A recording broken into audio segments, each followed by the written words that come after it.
Ronei Guarese. Tudo bem, pessoal? O assunto que eu quero introduzir agora é sobre o sistema de escrita como um sistema que representa a fala. Tem gente que defende que a escrita é um código. Tem gente que defende que o sistema de escrita é um sistema de representação. E tem também pesquisadores que preferem uma terminologia diferente, um sistema notacional. É bem verdade que entender o sistema de escrita como um código não é bem verdadeiro, porque em geral os códigos são transparentes com aquilo que representa. Já o sistema de escrita não é bem tão transparente assim.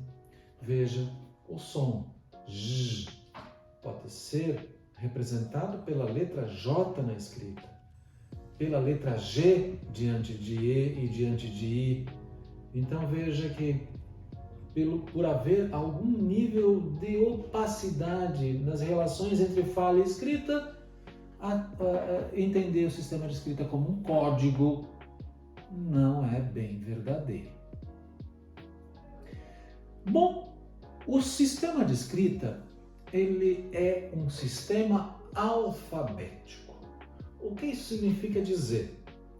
Que, a rigor, cada som que nós produzimos com o nosso trato vocálico, ele pode ser representado por um elemento gráfico. Ou seja, o nosso sistema de escrita é um sistema de escrita alfabética porque representa a fala, porque a escrita representa a fala a rigor no nível de cada som que nós produzimos. Existem sistemas de escrita que são silábicos, outros sistemas de escrita que são ideográficos, em que um certo elemento gráfico representa uma ideia, um conceito, um objeto e tudo mais. Mas o nosso sistema de escrita, ele representa a fala no nível de cada som que é produzido. Bom, então vamos lá. Eu me perdi aqui, desculpe. Vamos tentar. Então vamos lá. Então, num certo nível, as letras representam sons. Num outro nível, os grafemas representam fonemas. Bom, qual é a diferença entre fonema e som, entre grafema e letra? Enquanto está aqui na nossa cognição, há ali engramado no nosso sistema nervoso central o espectro daquele som e o espectro daquela letra. E enquanto está aqui, fonema e grafema. Quando eu executo escrevendo uma certa letra, ou quando eu pronuncio um certo fonema, então eu escrevo uma letra e eu pronuncio um som. Bom, então os grafemas representam fonemas da língua. E aí vocês já podem ver que existe uma distorção entre a quantidade de fonemas e a quantidade de grafemas. A quantidade de sons que nós somos capazes de produzir e produzimos para a fala e o nosso repertório alfabético. Então veja, nós temos agora com o novo acordo ortográfico da língua portuguesa finalmente publicado, definitivamente publicado em 2015, nós temos 26 letras, aumentou de 23 para 26, com o acréscimo do K, do W e do Y. Então nós temos no nosso alfabeto para escrever,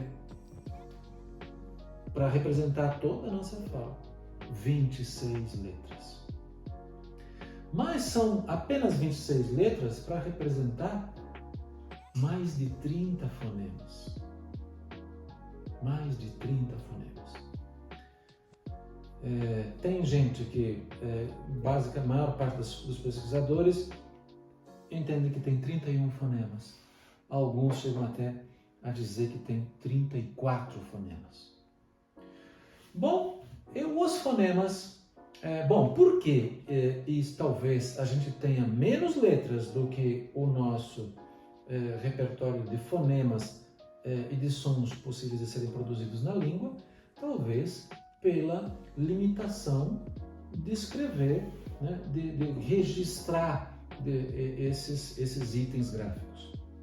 Então veja que a gente tem traços verticais, traços horizontais, círculos, semicírculos, traços diagonais, né? No caso do M, do N, né? E esses traços possíveis, eles têm um limite. Não é?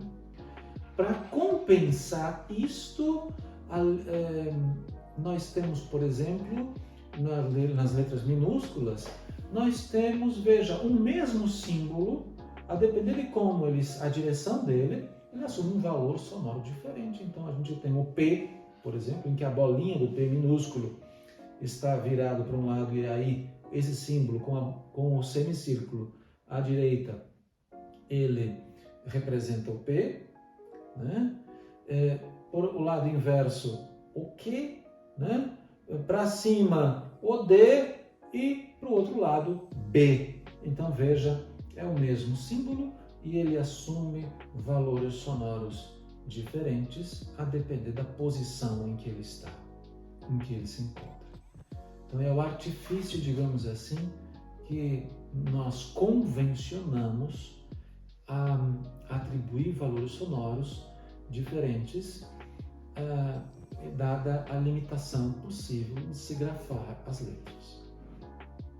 Muito bem, olhando os fonemas da língua, a gente tem temos uma macro classificação. Temos duas categorias, digamos assim. Uma delas é a categoria dos fonemas. Outra delas, a categoria das consoantes. Bom, o que é que caracteriza o fonema e o que é que caracteriza a consoante? Bom, o fonema, ele pode ser emitido pelo nosso trato vocálico sem o fonema não, a vogal. Me perdi aqui, desculpe. Vamos tentar. A vogal pode ser emitida pelo nosso trato vocálico sem tantas constrições. Então nós temos, por exemplo, veja as vogais orais, que são 7, embora só tendo 5 vogais escritas, né? Mas nós temos 7 vogais orais. Vejam, A, E, I, O, U. Veja, o som sai fluido, ele não tem uma constrição.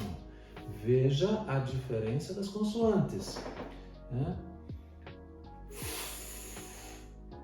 O som de faca, de vaca, J, K, G, P, B e assim por diante.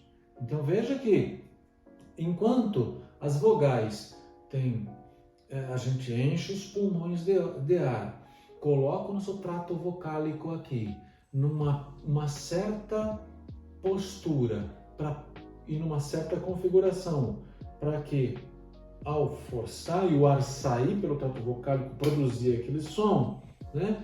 As vogais têm um som, digamos, produzido sem tantas constrições quando comparadas com as consoantes. Em se tratando de relações entre fala e escrita, portanto, é importante pensar num contínuo em que de um extremo é totalmente transparente as relações entre fala e escrita e no outro extremo totalmente arbitrário, opaco. As línguas nesse contínuo, elas estão ali em algum momento deste contínuo. Existem línguas mais transparentes entre fala e escrita, como é o caso do finlandês e o italiano, e existem mais opacas, como o inglês.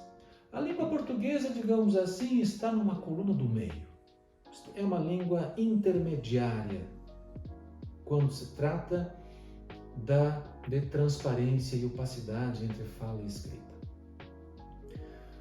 Bom, olhando para a língua portuguesa, quem trata deste assunto de maneira ímpar e que eu deixo como referência é Carlos Alberto Faraco, na publicação Linguagem, Escrita e Alfabetização, publicado pela editora Contexto em 2016.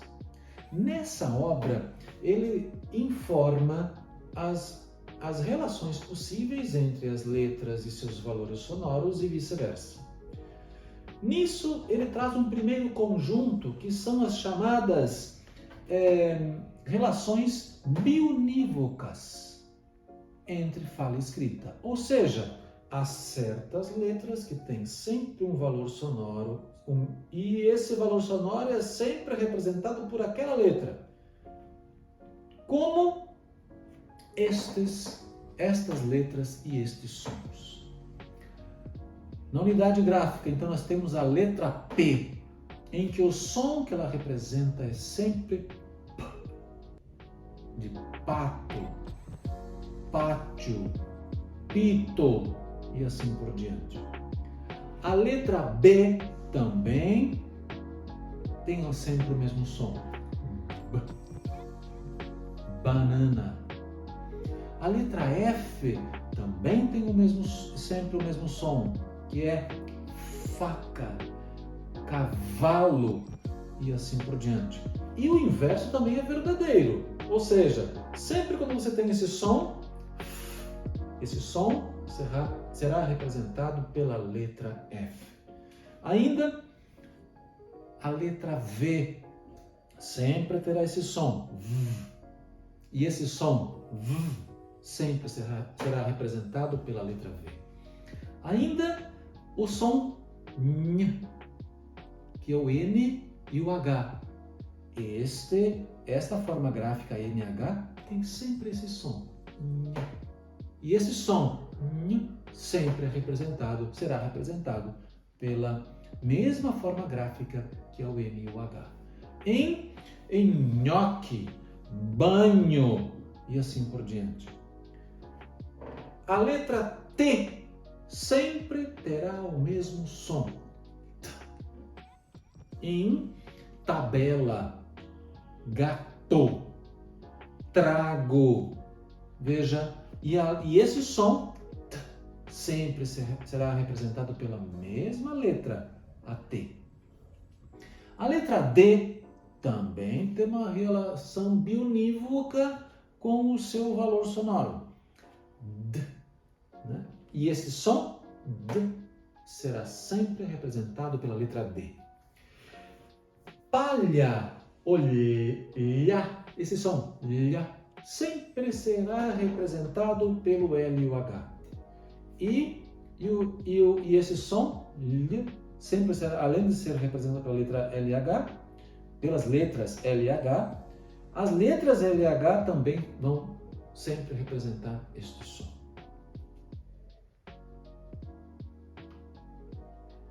Okay.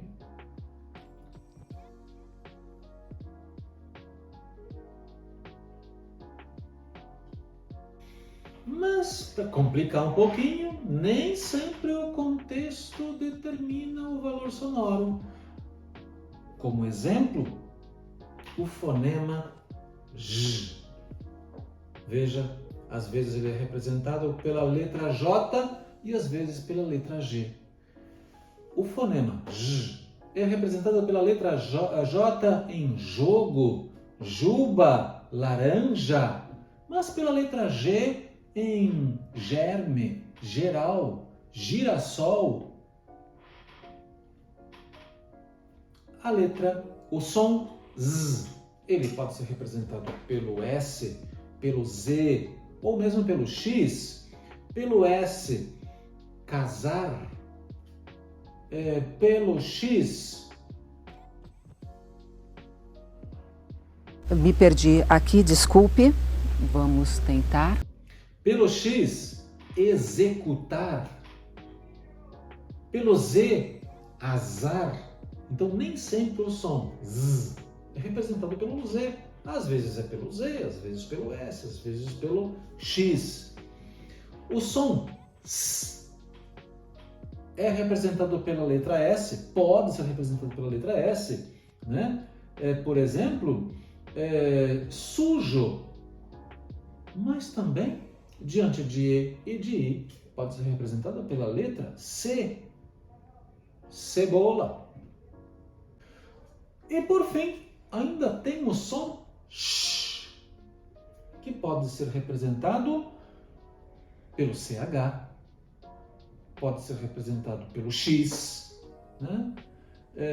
Por exemplo, chave, CH, sh, CH. Mas nós temos aqui xadrez, representado, esse som sh, representado pelo X. Então, estão aí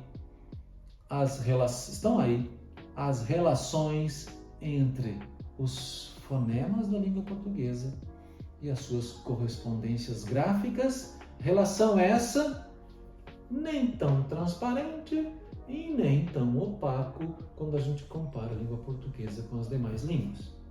O professor alfabetizador tem que saber disso.